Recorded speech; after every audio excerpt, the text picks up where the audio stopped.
I'll focus my remarks on the role of the multilateral development banks.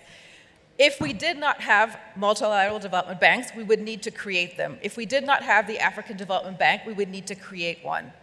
Secondly, however, since these institutions have been created, the world has changed.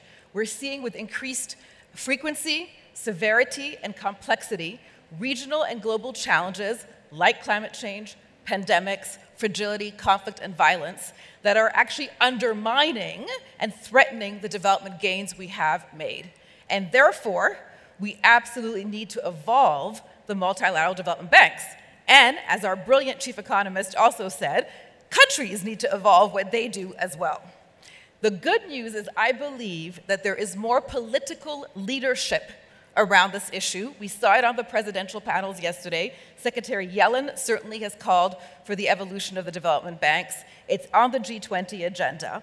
So there's political momentum and there's technical work, including the African Economic Outlook, that points to the right direction. Borrowing countries want the development banks to be more responsive to their needs, to do that with greater scale, greater speed, and greater agility. There are four big questions that I think MDB evolution is driving towards. Number one, are the development banks focusing on the right things? I would argue all of them are now refining their mandates to say our work must be also about helping countries tackle these global challenges, without which we will not have sustained progress on poverty reduction, without which we will not have sustained progress on inclusive, resilient growth. So that's starting to happen. Number two, do we have the right incentives for the right things to get done? Incentives around domestic resource mobilization, incentives around private capital mobilization, incentives around the targeted high-impact use of concessional resources. A major theme this week, concessional resources will always be scarce. That's a reality.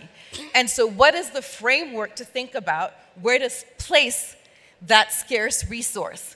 On projects that have cross-border impacts, on projects where a country is making the investments, but the results, the benefits are for the region or for the world, so we need to help underwrite that investment. Thirdly, do we have the right operating models to be able to do the right things? So, for example, if you look at the challenge of fragility, conflict, and violence, often it's not an entire country that is fragile. It can be part of a country. So can the MDBs work more at the sub-sovereign level? Can they decentralize more to be more targeted about the work that they need to do? At the same time, if we look at regional integration and the importance of something like the Latortue corridor, do the MDBs have the right approaches, skill sets to really work at the regional level in effective ways? And then finally, what people usually start with, although I think that's wrong, is do we have the right resources, the financial capacity to do the right things? And clearly, we need to scale up finance. That's both about the MDBs doing innovative things, and Vice President Asatu, you have done that here with hybrid capital, with exposure exchanges, with working with other MDBs on giving more value to callable capital. And can the shareholders contribute differently also and more to the MDBs through the concessional windows, but also through new instruments like guarantees and like hybrid capital. And if we do all these things correctly, we will crack the paradox that the chief economist raised earlier.